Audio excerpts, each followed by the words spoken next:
అందుకే పెళ్ళాం ఊరెళ్తే అని సినిమాలు కూడా తీశారు. నడక చూడు, స్టైల్ చూడు. కొన్ని రోజులు మనశ్శాంతిగా పీస్ఫుల్గా ఉండొచ్చు. Hello smileys, welcome to Lahan diaries. నేను ఇండియాకి వచ్చి 2 వీక్స్ అవుతుంది. ఇంపార్టెంట్ థింగ్స్ అన్నీ అయిపోయిన తర్వాత వీడియో ఎడిట్ చేయడానికి ఇన్ని రోజులు టైం పట్టిందనమాట. అందుకే ఈ వీడియో ఇంత లేట్గా పోస్ట్ చేస్తున్నాను. ఇండియాకి వచ్చినప్పటి నుండి తీస్తున్న షార్ట్స్ అన్ని ఒక్కొక్కటిగా పోస్ట్ చేస్తున్నాను. ఇంతవరకు చూడకపోతే అవి కూడా చూస్తారనుకుంటున్నాను. ఈ వీడియోలో నేను ఇండియాకి వచ్చే రోజు, అంతకు ముందు 2 రోజులు జరిగిన హైలైట్స్ అన్ని నేను మీతో షేర్ చేసుకుందాం అనుకుంటున్నాను. ఇంకా లేట్ చేయకుండా వీడియోనైతే స్టార్ట్ చేసేద్దాం.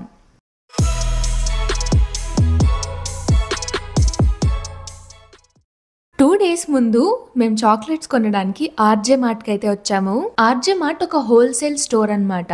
ఏంటి తైవాన్ నుండి చాక్లెట్స్ తెస్తున్నారు, అక్కడ ఏమైనా స్పెషల్ గా చేస్తారా అంటే లేదు, ఇండియాలో కూడా ఇవి దొరుకుతాయి, ఇంకెందుకు తీసుకొని రావడం ఇక్కడ దొరుకుతున్నప్పుడు అని అంటారా? చిన్నప్పుడు ప్రతి 6 months కి ఒకసారో 3 months కి ఒకసారో ఎవరో ఒకరు ఫారిన్ నుండి వచ్చేవాళ్ళు. వచ్చే ప్రతి ఒక్కరు ఫారిన్ చాక్లెట్స్ తీసుకొచ్చేవాళ్ళు. ఆ చాక్లెట్స్ ఎలా ఉన్నా అవి కరిగిపోయినా సరే ఎత్తి పెట్టుకొని మరి ఒక వారం పాటు తినేవాళ్ళం. అలా చెప్పుకోవడానికి ఒక అంకులో ఆంటీనో ఫారిన్ నుండి వచ్చే వాళ్ళు ఉండేవాళ్ళు. ఇప్పుడు ఆ అంకుల్ అంటే మేము అయ్యాము. తైవాన్ నుండి వస్తున్నారు అంటే చాక్లెట్స్ వస్తాయి అని పిల్లలు ఎక్సైటెడ్ గా ఉంటారు కదా. సో ఆ మెమరీ కోసం మేమైతే చాక్లెట్స్ తెస్తూ ఉంటాము. ఇన్ఫాక్ట్ ఆ చాక్లెట్స్ పిల్లల కోసం తెస్తే పిల్లలు పెద్దలు ఎవరు కనిపిస్తే వాళ్ళు, ఎవరిని కలిస్తే వాళ్ళకి చాక్లెట్స్ ఇచ్చేస్తూ ఉంటాము. ఫస్ట్ 3-4 days లోనే తెచ్చిన చాక్లెట్స్ అన్ని అయిపోతాయి. ఎన్ని చాక్లెట్స్ తెచ్చినా సరిపోవంటే నమ్ముతారా? అంతమంది కలుస్తాము, అన్ని చాక్లెట్స్ అయిపోతూ ఉంటాయి. మొత్తానికి చాక్లెట్స్ అయితే తీసేసుకున్నాము. ఈ షాప్ లో ఒక చిన్న పిల్ల అయితే కనిపించింది. భలే ఉంది ఆ పిల్ల, అసలు క్యూట్ గా నిద్రముఖం వేసుకొని ఉందన్నమాట.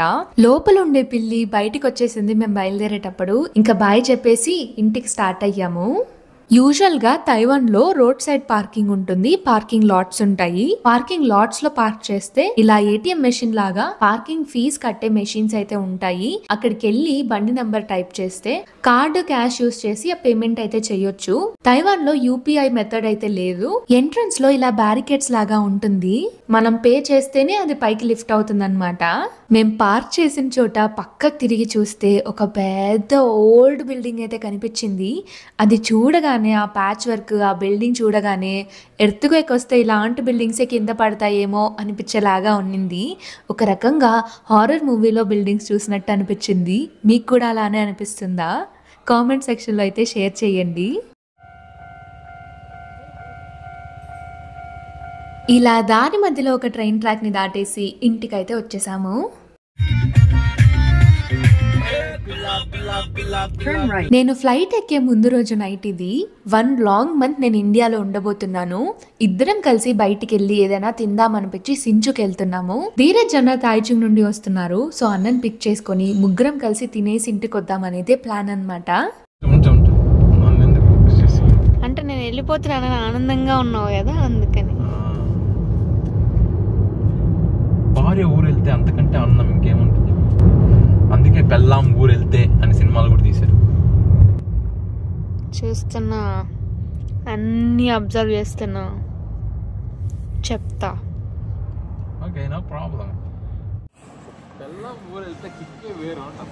కావాలన్నా నన్ను ఏడిపించడానికి ఇలా ఆట పట్టిస్తున్నాడు. ఎన్నిసార్లు చెప్పాడో పెళ్ళాం ఊరెళ్తే అని. ఇప్పుడైతే ఎప్పుడెప్పుడు వస్తావు అని అడుగుతున్నాడు. అలా ఉంటుంది మనతో, మామూలుగా ఉండదు. ఫైనల్ గా డిన్నర్ కి ఫ్రైడ్ రైస్ షాప్ కి అయితే వచ్చాము. దీని మీద ఆల్రెడీ ఒక షార్ట్ వీడియో అయితే పోస్ట్ చేశాను. యూజువల్ గా చెప్పే ఫ్రైడ్ రైస్ తో పాటు నూడిల్స్ కూడా చెప్పుకున్నాం ఈసారి.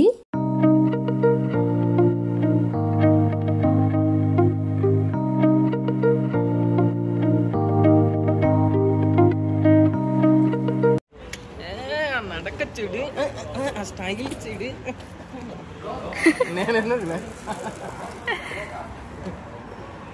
నీ ప్యాంట్ భలే ఉందన్న. ప్యాంటు, షూస్, టీ షర్ట్ ఎంత కామెడీ కూడా అంటే. అలా ఫ్రైడ్ రైస్ తినేసి కార్ పార్కింగ్ వరకు నడుస్తూ వెళ్తుంటే ఇలా ఒక జ్యూస్ షాప్ అయితే కనిపించింది. చూడగానే ఎంత క్యూట్ గా ఉందో కదా, ట్రై చేద్దాం అనిపించేలాగా ఉంది. ఇది కూడా బిజినెస్ లో ఒక స్ట్రాటజీ అనుకుంటా. ఈ షాప్ అయితే చాలా అంటే చాలా బాగుంది, హైజీనిక్ గా కనిపిస్తుంది చూడగానే. ఇంకా అక్కడ వాటర్ మిలన్ జ్యూస్ తీసుకొని కార్ పార్కింగ్ దగ్గరికి వచ్చేసాము.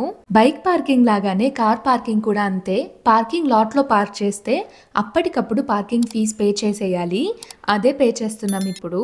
పార్కింగ్ ఫీ పే చేసేసి ఇంటికి వెళ్ళేసి పడుకొని లేస్తే రెడీ అయ్యి ఎయిర్పోర్ట్ కి వెళ్ళడమే. మార్నింగ్ లేవగానే వెదర్ రిపోర్ట్ లో ఈరోజు థండర్ స్టార్మ్ అని అయితే వచ్చిందనమాట నోటిఫికేషన్ లో. వెదర్ చూస్తే కొంచెం కామ్ గా మూడీగా ఉంది. ఇలా ఉంటే వెళ్ళిపోవచ్చులే, అలానే చూపిస్తుందిలే వెదర్ లో అప్పుడప్పుడు అనుకున్నా. కానీ అలా స్నానం చేసి ఇలా వచ్చేలోపు బీభత్సంగా వర్షం కురుస్తుంది. ఇంత ఘోరంగా వర్షం పడుతుంటే ట్రావెల్ చేయడం ఎలా అని కొంచెం భయం స్టార్ట్ అయింది నాకు లోపల. ఎంత ఆనందంగా ఉన్నావు తెలుసా. పెళ్ళాం ఊరు వెళ్తే ఆనందంగా ఉండని మగాడు ఎవడు ఉండడు. కొన్ని రోజులు మనశ్శాంతిగా పీస్ఫుల్గా ఉండొచ్చు. అనిల్ ఇలా అంటున్న ప్రతిసారి నీకుందే అనే ఒక డైలాగ్ అయితే గుర్తొస్తుంది నాకు. ఏదేమైనా ఒకసారి అలవాటు పడిపోయాక ఇలా దూరం ఉండాలంటే చాలా కష్టం. అది కాకుండా పెళ్లికి ముందు సింగిల్ గా అన్ని మేనేజ్ చేసుకోగలిగిన పెళ్లి అయ్యాక అలవాటు అయిపోయి ఉంటుంది కాబట్టి సింగిల్ గా అన్ని మేనేజ్ చేసుకోవడం చాలా కష్టం. అందుకే మర్చిపోకుండా అన్ని చిన్ని స్టిక్కీ నోట్స్ లో అయితే రాసి పెట్టాను అనిల్ కోసం. మేము రెడీ అయిపోయి కూర్చొని ఉన్న వర్షం కొంచెం తగ్గితే స్టార్ట్ అవుదామని వెయిట్ చేసాము. ఎంతసేపు వెయిట్ చేసినా వర్షం తగ్గట్లేదు, ఇంకా పెరుగుతూనే ఉంది. ఇంకా చేసేది ఏం లేక స్టార్ట్ అయ్యాము. అపార్ట్మెంట్ ఎంట్రన్స్ నుండి కార్ దగ్గరికి చాలా తక్కువ డిస్టెన్సే ఉంది. కానీ ఆ కొంచెం డిస్టెన్స్ లో వెళ్ళడానికి కూడా చాలా కష్టమైపోయింది. లగేజ్ పెట్టడానికి, కార్లోకి ఎక్కడానికి సగం అక్కడే తడిచిపోయాము. లేచినప్పటి నుండి ఏదో తేడా కొడుతూనే ఉంది. ఈ రోజు ఏదో గట్టిగా జరగబోతుంది అని. కార్లో ఎయిర్పోర్ట్ కి వెళ్తూ ఉంటే ఒక ట్రక్ లో యాక్సిడెంట్ అయిన కార్ తీసుకెళ్తున్నారు. ఆ గాలికి దాంట్లో ఒక పార్ట్ ఊడిపోయి మా మీద పడిపోయేలాగా ఉండింది. దీని వెనకాల ఉండకూడదని ఫాస్ట్ గా ముందరికైతే వచ్చేసాము. ఈ వర్షం దెబ్బకి ఫ్లైట్లు ఎక్కడైనా క్యాన్సిల్ చేస్తారేమో అనుకున్నా, కానీ ఎయిర్పోర్ట్ కి రీచ్ అయ్యేసరికి వర్షం ఆగిపోయి గాల్లో ఒక ఫ్లైట్ ఎగరడం చూసా. గాల్లో అలా ఫ్లైట్ ఎగరడం చూడగానే ఏదో మనసులో ఒక తేలికపాటి ఫీలింగ్ అనమాట. ఇంకా బర్గర్ కింగ్ లో ముగ్గురం కలిసి బ్రేక్ఫాస్ట్ చేసి తర్వాత చెక్ ఇన్ కి అయితే వెళ్ళాను. చెక్ ఇన్ అయ్యేంత వరకు అనిల్ ఇంకా ధీరజ్ అన్న నాకు తోడుగా వచ్చారు. ఆ తర్వాత మొత్తం సోలో ట్రావెలే అనమాట. ఈసారి కూడా థాయ్ ఎయిర్వేస్ లోనే ట్రావెల్ చేయబోతున్నాను. ప్రతిసారి లాగానే ఈసారి కూడా బ్యాంకాక్ లో లే ఓవర్ అయితే ఉంటుంది. డ్యూటీ ఫ్రీలో ఏమైనా తీసుకుందామని వెతుకుతూ ఉన్నాను.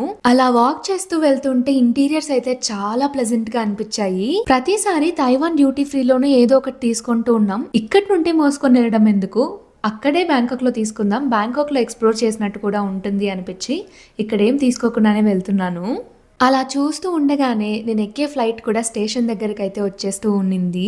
అలా ఫ్లైట్ వచ్చిన ఒక half an hour to 45 minutes తర్వాత బోర్డింగ్ అయితే స్టార్ట్ చేశారు. మొత్తానికి ఫ్లైట్ లోకి అయితే వచ్చేసాను. ప్రతి జర్నీకి ఒక బ్లాంకెట్ ఇంకా ఇయర్ ఫోన్స్ అయితే ఇస్తూ ఉంటారు. దానికి తోడు నేను ఒక నెక్ పిల్లో తెచ్చుకున్నా, పడుకోవడానికి కొంచెం కన్వీనియంట్ గా ఉంటుంది అని. ప్రతి సీట్ ముందర ఇలా ఒక మానిటర్ అయితే ఉంటుంది. అందులో మూవీస్, సాంగ్స్, ఛానల్స్, బుక్ ఇలా రకరకాలైతే చూడొచ్చు, వినొచ్చు. నేనైతే మూవీస్ చూద్దామని అయితే అనుకుంటా. ప్రతిసారి అవే సెట్ ఆఫ్ మూవీస్ ఉంటాయి. ఒక్కొక్కసారి ఒక్కొక్కటి చూస్తూ ఉంటాను. ఈసారి హిందీ మూవీ 8 AM మెట్రో అని అయితే కనిపించింది. చూద్దామని స్టార్ట్ చేశా కానీ ఫుల్ గా అలసిపోయాను. 2 days నుండి సరిగా నిద్రలేదు. అందుకనే ఫ్లైట్ లో నిద్ర వచ్చేసింది. థండర్ స్టార్మ్ అన్నారు, బయలుదేరేటప్పుడు జోరుగా వర్షం పడుతుంది. ఏదో ఒక రకంగా ఫ్లైట్ డిలే కానీ లేకపోతే క్యాన్సిల్ కానీ చేస్తారేమో అనుకున్నా. గాల్లోకి అలా ఫ్లైట్ ఎగిరేసరికి హమ్మయ్యా ఇంకింటికి వెళ్ళిపోవచ్చు అనిపించేసింది. ఫ్లైట్ ఎగరడం స్టార్ట్ చేశాక వెదర్ కొంచెం నార్మల్ గానే అనిపించింది. ఇంకా నార్మల్ గానే ఉంటుందిలే అనుకున్నా, కానీ ట్విస్ట్లు అయితే ఉన్నాయి ఈ జర్నీలో. లాస్ట్ వరకు చూడండి, మీకే అర్థమవుతుంది. ఫైనల్ గా ఫుడ్ అయితే వచ్చేసింది. Last time flight journey short అయితే పెట్టా కదా, సేమ్ ఫుడ్ ఇచ్చారు. Same fish curry, basmati rice, బఠానీ కర్రీ, దాని మీద రోటీ ఇచ్చారు. Bread butter common. Here comes the favourite part. ఈ గులాబ్ జామున్ అయితే నాకు చాలా ఇష్టం. ఎన్ని ఇచ్చినా తినేస్తాను ఇవి, కానీ ఒకటే ఇస్తారు. దాన్ని కొంచెం కొంచెమే తింటా నేనైతే. Last but not the least, ఇదేదో సాలెడ్ లాగా ఇస్తారు. ఇదైతే నాకు అస్సలు నచ్చదు. అదేంటో కూడా నాకు తెలీదు. ఇంకా డ్రింక్స్ విషయానికి వస్తే రకరకాలు ఉంటాయి అన్నమాట. Alcohol, soft drinks, hot drinks ఇలాంటివి రకరకాలు ఉంటాయి. నాకెందుకో యాపిల్ జ్యూస్ ట్రై చేద్దాం అనిపించింది ఈసారి. ఒక నాప్ వేసి లంచ్ అయిపోయేసరికి హాఫ్ ఆఫ్ ది డిస్టెన్స్ వరకు ఆల్మోస్ట్ వచ్చేసాము. మళ్ళీ ఏం మూవీ చూస్తాంలే అని బుక్ అయితే చదవడం స్టార్ట్ చేసా. ఈ బుక్ చాలా బాగుంటుందని చాలా మంది రికమెండ్ చేశారు, కానీ నేను స్టార్టింగ్ లోనే ఉన్నా, ఇంకా ఎప్పటికీ ఫినిష్ చేస్తానో తెలీదు. కానీ అప్పుడప్పుడు అయితే చదువుతూ ఉంటాను ఈ బుక్ ని. ఇంకా కొన్ని బుక్స్ అయితే పర్చేస్ చేశాను. కొంచెం లేట్ అయినా ఆ బుక్స్ అన్ని మీతో షేర్ చేసుకుంటాను ఒక షార్ట్ వీడియోలో అయినా.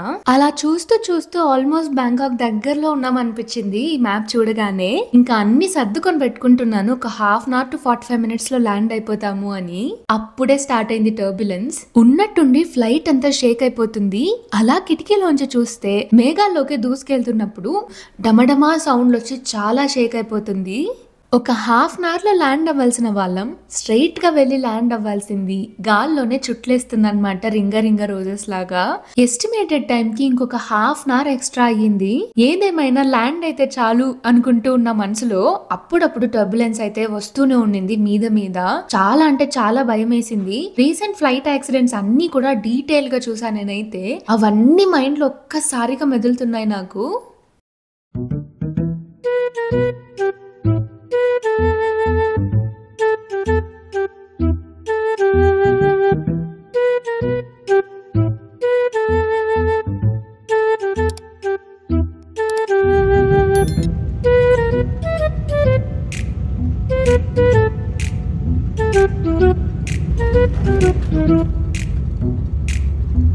అమ్మయ్యా, మొత్తానికి సేఫ్ గా అయితే ల్యాండ్ చేశారు.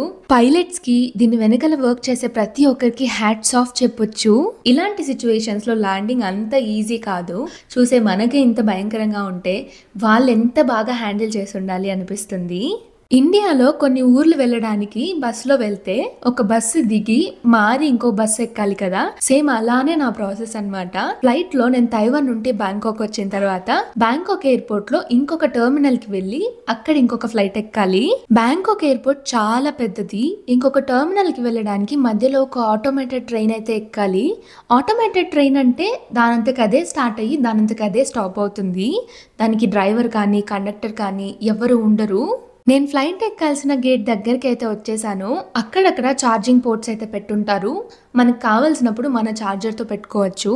ఉన్నట్టుండి నా దగ్గర లగేజ్ చాలా ఎక్కువైపోయింది. ఎందుకబ్బా ఇంత లగేజ్ ఉంది అని చూసాను. చెక్ ఇన్ కి ఒక ట్రాలీ వేసాను, క్యాబిన్ కి ఒక ట్రాలీ పెట్టుకున్నాను. ఎందుకంటే అందులో స్టీమ్ ఐరన్ ఉంది, చెక్ ఇన్ కి వేయకూడదు. నా హ్యాండ్ బ్యాగ్ లో ఎమర్జెన్సీ నీడ్స్ అని పెట్టుకున్నాను. ఇంకా నా బ్యాక్ ప్యాక్ లో ల్యాప్టాప్, మిగిలిన గ్యాడ్జెట్స్ అన్ని ఉన్నాయి. ఇవన్నీ కాకుండా డ్యూటీ ఫ్రీలో 2 బాటిల్స్ తీసుకున్నాను. అబ్బా నా వీపు విమానం మోత మోగిపోతుంది ఒక పక్క. మిగతా ఇవన్నీ మోసుకొని పోలేక బేబీ ట్రాలీ అయితే తీసుకున్నాను. లాస్ట్ టైం వచ్చినప్పుడు కన్వర్ట్ చేసిన కొన్ని థాయ్ బెడ్స్ నా దగ్గర ఉండిపోయాయి. సో అవి ఎలాగైనా ఖర్చు చేయాలి అని చుట్టూ చూసాను ఏమైనా తిందామని. ఏమీ కనిపించలేదు, ఇది ఒక్క షాపే కనిపించింది నాకు. ఇక్కడ రకరకాల ఆప్షన్స్ ఉన్నాయి, కానీ నాకు ఎందుకో ఫ్రూట్స్ తినాలనిపించింది. ఇంకా బ్యాంకాక్ అంటేనే కోకోనట్స్ కి ఫేమస్ కదా, కోకోనట్ వాటర్ తాగాలి అనిపించింది. మీరు కనుక బ్యాంకాక్ ఎయిర్పోర్ట్ కి ఎప్పుడైనా వస్తే కోకోనట్ వాటర్ అయితే తప్పకుండా ట్రై చేయండి, చాలా చాలా బాగుంటాయి. ఇంకా గేట్ దగ్గరికి వెళ్దాం అనుకున్నప్పటికీ ఫ్లైట్ డిలే అని మెయిల్ వచ్చింది. 45 minutes డిలే అన్నమాట. అన్ని బ్యాగులు వేసుకొని తిరిగే ఓపిక లేదు నాకు. ఈ గేట్ దగ్గర బేబీ ట్రాలీస్ అయితే అలో లేదు. ఇంకా చేసేదేం లేక అక్కడ గమ్మున కూర్చొని ఉన్నా. రాను రాను రావాల్సిన వాళ్ళు వస్తూనే ఉన్నారు. ఆ ప్లేస్ మొత్తం క్రౌడెడ్ గా కనిపిస్తుంది. నాకున్న బ్యాగులన్నీ వేసుకొని లేట్ గా వెళ్తే లగేజ్ పెట్టడానికి కూడా ఇబ్బంది అవుతుంది అని ఊరికి ముందరే వెళ్లి గేట్ దగ్గర నిలబడుకున్నా నేను, బోర్డింగ్ కి త్వరగా వెళ్ళొచ్చు అని. నాకు ఆత్రం 6 రకాలైతే ఫ్లైట్ ఏమో ఇంకో అర్ధ గంట లేట్ అయ్యింది. అట్లుంటుంది మన టైం, మామూలుగా ఉండదు. అక్కడ నిలబడి వెయిట్ చేయలేక, వెనక్కి వెళ్ళి కూర్చోలేక, ఎవరికి చెప్పుకోలేక చాలా అంటే చాలా ఇబ్బంది పడ్డాను. ఫైనల్ గా బోర్డింగ్ స్టార్ట్ చేశాక హమ్మయ్య అని ఫీల్ అయ్యాను. అందులో మళ్ళీ గ్రూప్ వైజ్ గా పిలిచారు. అది ఇంకొక 15 minutes లేట్ అయ్యింది.